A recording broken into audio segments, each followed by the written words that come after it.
La economía se va al colapso según algunos economistas, pero en realidad ¿este análisis es real? Los consumidores mayoritarios en Estados Unidos se han pulido ya los ahorros, han tirado de tarjeta con el móvil, pim pam, pim pam, pim pam, pim pam, y se lo han pulido. Y ahí lo veis en ese gráfico. De aquí al 2025 en adelante, la tasa de paro va a subir al 6%, porque esto actúa de indicador adelantado y la tasa de paro real, que es la línea difuminada, va después. A nivel beneficios empresariales, tal y como publicaba Goldman Sachs en este informe, estamos en una situación también de estabilidad y no de preocupación. Y es un análisis que anticipa cuándo el inversor se debe preocupar realmente por la economía. Según este análisis, que tiene sus ciclos intermedios, en 2026 será un momento para bajarse del ciclo. Y además, NDR dice, este es el momento en el que los inversores se deben preocupar. ¿Y cuándo es ese momento que el inversor de verdad se debe preocupar y debe venderlo todo? Pues eso es lo que vamos a ver.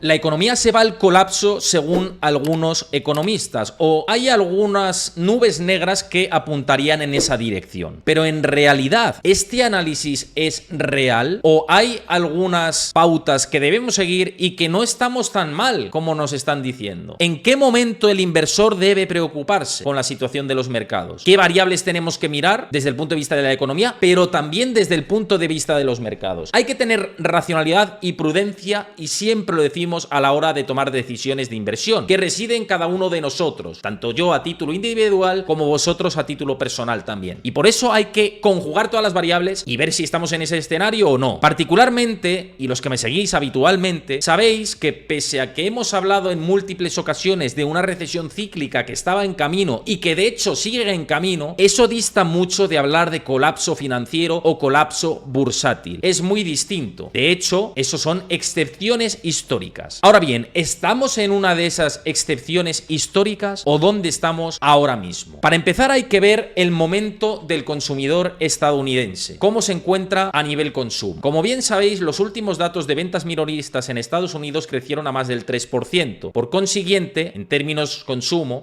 más de un 0,6%. Por ende, en términos de consumo general, podríamos hablar de cierta estabilidad. Eso sí, esto es muy diferente cuando hablamos de las clases más bajas o clases trabajadoras. Y una principal red flag sobre el consumo y la situación de la economía de Estados Unidos la hemos visto en la publicación de los últimos resultados de Dollar Tree, que para quien no conozca, Dollar Tree es una cadena estadounidense low cost, de bajo coste. Y ayer y en estos días la hemos visto desplomarse un 22% en los mercados. ¿Por qué? Malos resultados empresariales y malas perspectivas. Y lo que esto muestra es que el consumidor que ingresa menos en la parte baja de la pirámide está sufriendo y está en plena recesión. Esto también lo ilustra el último informe de BCA Research, que como veis en pantalla, se han quemado ya los ahorros de la pandemia. Lo que quiere decir esto es que los consumidores mayoritarios en Estados Unidos se han pulido ya los ahorros, han tirado de tarjeta con el móvil, pim pam, pim pam, pim pam, pim pam, y se lo han pulido. Y ahí lo veis en ese gráfico. Y esto lo representa principalmente los consumidores con menor volumen de ingresos, como decía anteriormente, menos retribuidos, y que además, para mantener ese nivel de vida, están tirando de esa tarjeta de crédito. Y por eso la morosidad de la tarjeta de crédito está aumentando. No porque las clases medias o clases altas estén incrementando ese porcentaje, sino que lo están haciendo los de abajo. Y Estados Unidos tiene una economía dual, en donde las clases medias están desapareciendo y donde las clases medias altas sostienen el consumo actualmente. Y las clases bajas están sufriendo un auténtico calvario ya, y se sostienen a base de 3 y 4 empleos. Pero si pierden 1 y 2 trabajos en este ciclo restrictivo o de vuelta a la normalidad de la Reserva Federal, ¿qué va a pasar con ellos? ¿A qué niveles vamos a aumentar? Y por eso el ciclo económico se está aguantando por emisión masiva de deuda de Estados Unidos $1 billón al trimestre, con las elecciones a la vuelta de la esquina. Kamala Harris y Donald Trump están en contienda, pero una vez pase el proceso electoral y una vez termine la dominancia fiscal, que ya se ha avisado que esto va a acabar, ¿qué va a ocurrir? ¿Va a haber aterrizaje suave de la economía de verdad o no lo va a haber? Pues se compran papeletas para que haya un aterrizaje forzoso, pero un aterrizaje forzoso dista mucho de un colapso financiero o un colapso bursátil o un descenso de la bolsa de más de un 50%. momento. ¿Es posible esto? ¿O en qué momento estamos? ¿Estamos en un momento de pensar que la bolsa mañana, pasado o al otro va a caer un 50%? ¿O de verdad esto se puede alargar? Si nos fijamos en las emisiones de deuda recurrente de Estados Unidos, lo que estamos viendo es que el déficit fiscal está sosteniendo todo. Un déficit fiscal de en torno al 7%. Es decir, que Estados Unidos está gastando un 7% más que ingresando. Una dinámica que a la larga puede ser perjudicial para su salud económica. Pero este chiringuito de deuda sobre deuda lo van a mantener abierto como poco hasta noviembre del 2024. Entonces, es descartable la recesión para este año. Eso desde el punto de vista económico. Eso no quiere decir que los indicadores y la situación del mercado laboral nos esté apuntando a un deterioro para los próximos 12 meses. Y está siendo un deterioro muy progresivo y muy de quemarse a fuego muy lento. Y cuando te quemas a fuego muy lento, lo que ocurre es que ya estás cocido sin haberte dado cuenta. Y ya estás para que te coman. Es lo que se conoce como boil the frog, que muchas veces hemos dicho por aquí. Ahora bien, dicho esto, y en términos de economía actual y de cómo están las empresas, a nivel beneficios empresariales, tal y como publicaba Goldman Sachs en este informe, estamos en una situación también de estabilidad y no de preocupación, sino de estabilidad. Los beneficios empresariales están en un momento de estabilidad. Y esto nos da margen en los próximos 6 meses, a no ser que venga un evento que todo lo cambie. Por consiguiente, en términos de mercados, ya tenemos un factor positivo que borraría del mapa ese vaticinio de colapso que algunos analistas de Wall Street hacen. Me refiero a colapso bursátil. No existiría un colapso bursátil viendo las perspectivas, la situación creciente de los beneficios empresariales de muchas compañías cotizadas dentro de Estados Unidos. Este sería el primer punto favorable que establece Goldman Sachs sobre la situación de las empresas de Estados Unidos. Pero encima, si nos movemos por otro lado a los indicadores adelantados de la Conference Board y del empleo, tendríamos una lectura un poco diferente, pero progresiva. ¿Por qué? Porque el U3 Unemployment, lo que estamos viendo que sirve de indicador adelantado, estaría apuntando a que el desempleo va a aumentar de forma progresiva en los próximos meses. De hecho, proyecta que de aquí al 2025 en adelante la tasa de paro va a subir al 6%, porque esto actúa de indicador adelantado y la tasa de paro real, que es la línea difuminada, va después y ya está en el 4,3. E históricamente, siempre que esto ha subido, la tasa de paro ha subido después. Y esto nos apuntaría, como observáis aquí, a que el 5,5-6% se va a alcanzar en los próximos 12 meses. ¿Esto qué nos quiere decir? Que la luna de miel en la bolsa, como poco, seguirá, mientras no se sobrepasen esos límites del 5%. Como poco puede seguir la luna de miel unos cuantos meses y después ya veremos qué ocurre. Pero mientras la liquidez pivote dentro del sistema, no se puede para nada hablar de colapso inminente. No estamos en esas, desde ese punto. ¿De acuerdo? Siguiendo con este esquema, para todos los que nos estáis viendo desde YouTube, aprovecho para deciros que si os gusta este tipo de análisis, que no os olvidéis de dejar vuestro like, de suscribiros al canal, los nuevos que habéis pasado por aquí, y que dejéis vuestro comentario, porque me gusta siempre leer cuál es vuestra opinión, qué perspectiva tenéis de todo esto y si creéis desde vuestro punto de vista que hay posibilidades de un descenso de la actividad económica y un descenso abrupto de los mercados, o si estáis más con mi lectura de que este descenso es progresivo y que colapso, a menos que venga un evento, no se atisba de momento por lo pronto en el horizonte, pese a que hay mucho ruido y lo va a seguir habiendo. Si el ruido es más intenso, claro que sí, pero dejadme vuestra opinión, que estoy muy encantado de que me la escribáis y sobre todo los nuevos que os suscribáis, por supuesto que sí. Y dicho esto, momento actual de la economía, como digo, muy lento, muy progresivo, deterioro, cansino, situación de crecimiento, siempre llevamos ya 2 años debatiendo entre recesión o no recesión y este entorno cansino va a seguir, porque los índices de sorpresas económicas como el de TS Lombard siguen en terreno negativo y llevamos ya 3 años y pico mostrando lecturas positivas, negativas, positivas, negativas, positivas, negativas. Y va a seguir así este esquema. Y vamos a tener que lidiar como inversores en un entorno cansino. Ahora bien, hay un análisis que me ha parecido muy llamativo sobre la situación de los mercados y cómo funcionan los ciclos, que tiene una antigüedad tremenda. No hay que tomarlo al pie de la letra y simplemente como algo curioso. Y es un análisis que anticipa cuándo el inversor se debe preocupar realmente por la economía y que vamos a analizar aquí. Y además, NDR dice, este es el momento en el que los inversores se deben preocupar. ¿Y cuándo es ese momento que el inversor de verdad se debe preocupar y debe venderlo todo? Pues eso es lo que vamos a ver a partir de ahora en este momento. Empezando por lo primero, y esto que además se está extendiendo bastante en redes sociales porque lo he compartido y me ha parecido muy llamativo, y es de Samuel Benner, que es un análisis muy interesante y habla de los ciclos mejores para comprar y vender en la bolsa. Este análisis lo publicó hace 150 años. Ojo, no ayer, no antes de ayer, hace 150 años. Y observa observad cómo hablaba de los ciclos que iban a venir desde 1900 en adelante. Bien, ¿qué decía de los ciclos? Que 1927 era el mejor momento para vender y que 1931 era el mejor momento para comprar. Que 1945, cuando desemboca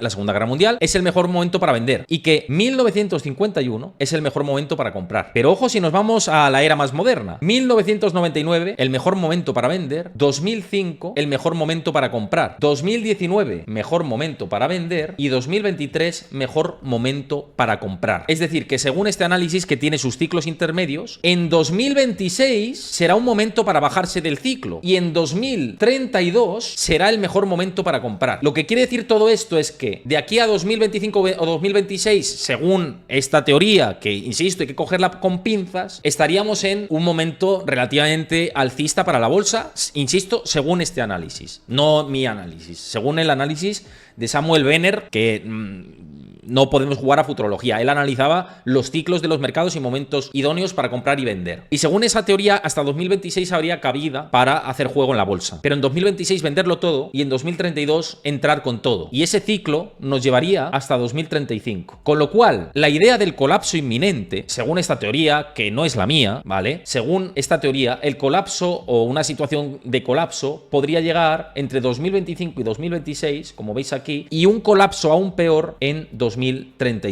La situación de 2026 o este momento de la bolsa como más indefinido nos alargaría hasta 2032.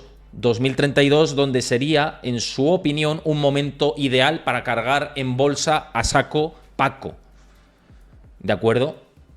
Y esto como análisis que me parece muy interesante. Entonces, según esta visión, que es centenaria, el momento idóneo para preocuparnos sería a partir del año que viene, a partir de 2025. Según esta, ya os digo que esto es jugar a futurología en gran medida, pero según esta visión, que como veis, 45, 65, 81, 99 y 2019. Yo no sé, pero lo ha clavado bastante en general, en los últimos 100 años. Lo ha clavado bastante, Como dato es curioso, ¿no? Como dato es sumamente curioso.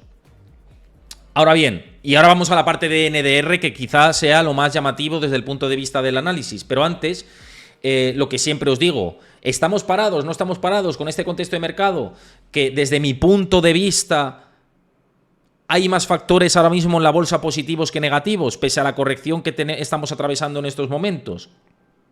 Pues si queremos también lidiar con un entorno de inflaciones más altas y de emisiones masivas de deuda donde los gobiernos van a estar constantemente presionándonos a los ciudadanos, y ojo porque, ya no os digo, porque se supone que en España, si ganas más de 40 y tantos mil euros, eres rico.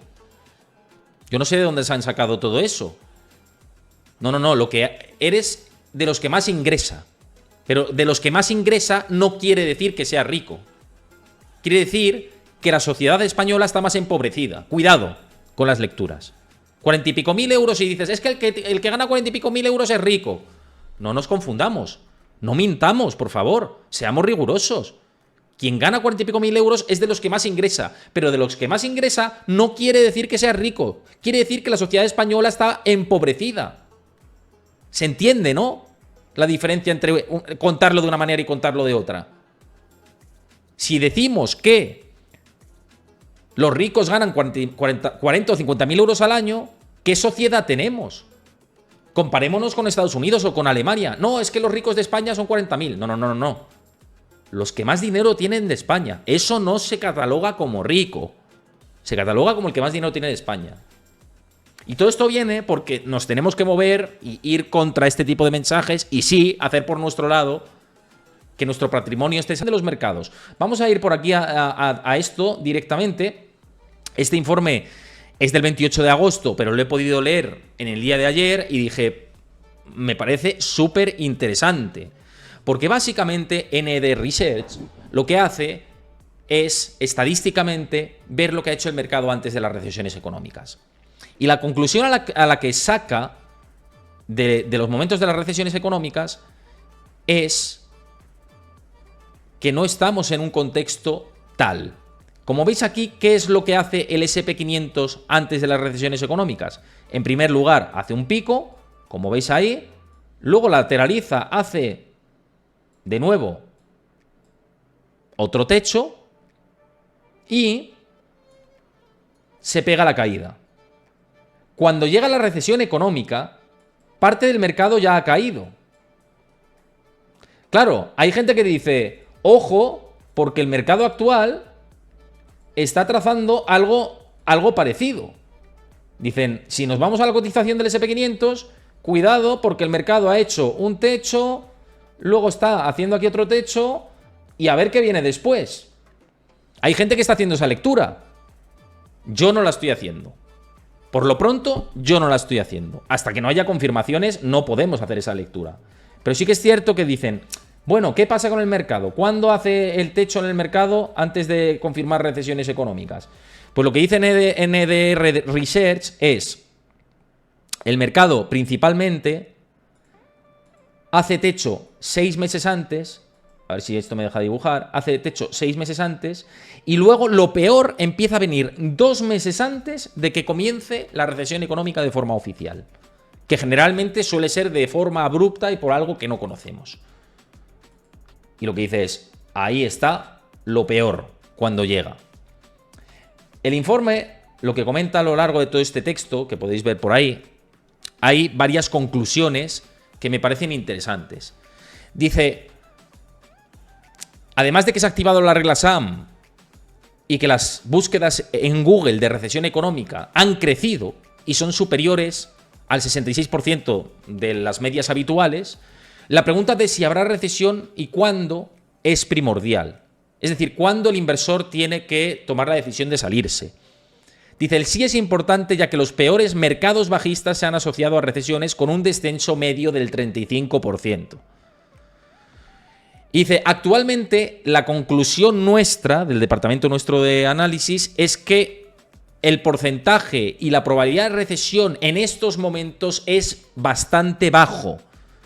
El GDP Now de la Fed de Atlanta muestra un sólido crecimiento en el tercer trimestre y su informe de vigilancia de la recesión tiene solo 2 indicadores en territorio de contracción, mientras que el resto está en situación de estabilidad. 2 indicadores, como veis aquí. Este indicador iría a recesión y este otro indicador marcaría recesión. Pero el resto no. Y si el resto no, el mercado no estaría apuntando en esa dirección. De hecho, dice que el peor daño, generalmente en la bolsa, viene 2 meses antes, como os comentaba. Entonces, ¿cuándo es el momento? Y esta es la pregunta de conclusión que quería sacar en este análisis. ¿Cuándo es el momento para un inversor de decir, va a venir una recesión y me salgo? Según el análisis de NDR Research. Cuando, uno, sus indicadores de recesión apuntan de forma mayoritaria todos a contracción económica, es decir, que no sean 2 de 10, sino que mínimo sean 6 de 10, y que en 2 meses antes estemos viendo una situación de máximos en los mercados, pero ya renqueantes, y que puede apuntar a agotamiento de tendencia. En ese contexto es, en su análisis, cuando hay que bajarse en gran medida de la bolsa porque pueden venir caídas superiores al 35% de media. Ahora bien, mercado inmobiliario, housing starts, construcciones de viviendas, está en terreno positivo. Un indicador que hay que seguir en su punto de vista. El NDR, Economic Timing Model, también está positivo, aunque avanzando hacia la contracción. El NDR Composite Leading Index, este está ahora mismo apuntando a recesión. Luego, las condiciones financieras, ahora mismo están positivas. Si mueven a negativas, hay que pensar que puede haber una recesión temprana. Y luego, solicitudes iniciales de desempleo, que de momento están, como hemos visto antes, bien. Confianza en el consumidor de la Conference Board, que está bien. La confianza de los CEOs, que también está bien, y el ISM de servicios, que también está bien. Si cualquiera de estos indicadores empieza a apuntar en otra dirección y empieza a avanzar hacia un terreno contractivo y la bolsa está en máximos, pero renqueantes, corriendo, según NDR, corriendo. ¿Estamos ahora en esa situación? ¿Estamos hacia el colapso?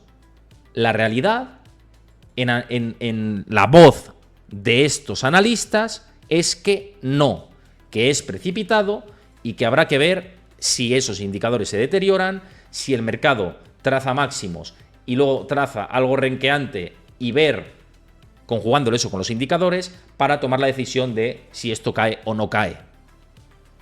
Pero, por lo pronto, sobre la base, estaríamos hablando de algo precipitado. Y dicho esto, si os ha gustado el análisis, como siempre, dejadme vuestro like. Como os he preguntado y os he dicho antes, si os gusta el contenido, la única manera de hacerlo visible y que me apoyéis es que me dejéis vuestro like. No os cuesta mucho y para mí es un apoyo fantástico. Que me dejéis vuestro comentario ahí en YouTube, si os ha resultado útil o no, o cómo lo habéis visto. Y también que os suscribáis al canal si no lo conocíais, porque, pues eso, así hacemos la comunidad más grande y hacemos que estos análisis sean mucho más visibles. Así que nos vemos el próximo vídeo.